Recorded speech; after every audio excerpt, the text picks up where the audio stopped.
Hello everyone.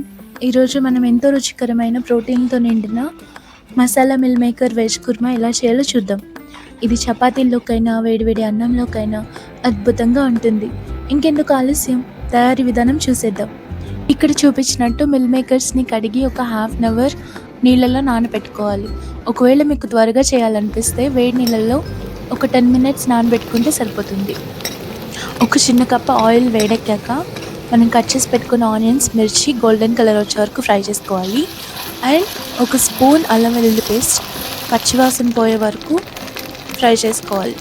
ఇప్పుడు ఇందులో మనం చాప్ చేసి పెట్టుకున్న క్యారెట్స్, బీన్స్, క్యాప్సికమ్ అన్నీ వేసి ఒకసారి బాగా కలుపుకోవాలి.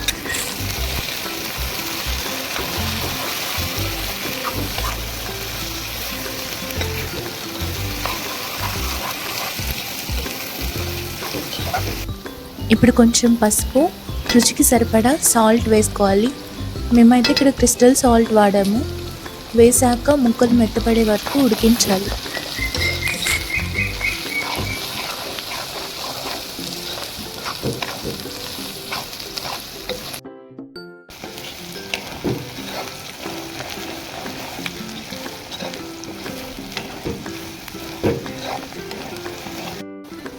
ఆ తర్వాత ఒక 2 స్పూన్స్ కారం, ఒక స్పూన్ ధనియాల పౌడర్ అండ్ కొంచెం గరం మసాలా వేసుకొని అన్ని మసాలాలు కలిసేలాగా ఒకసారి తిప్పుకోవాలి.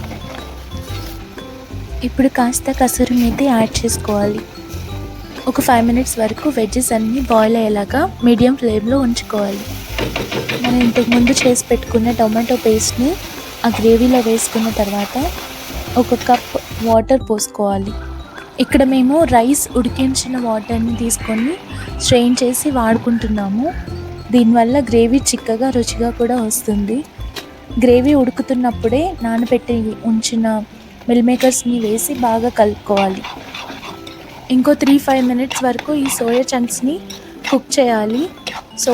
సోయా చంక్స్ ఎక్కువ వాటర్ అబ్జర్వ్ చేసుకుంటాయి కాబట్టి రైస్ బాయిల్ వాటర్ని దానికి తగ్గట్టు కలుపుకోవాలన్నమాట.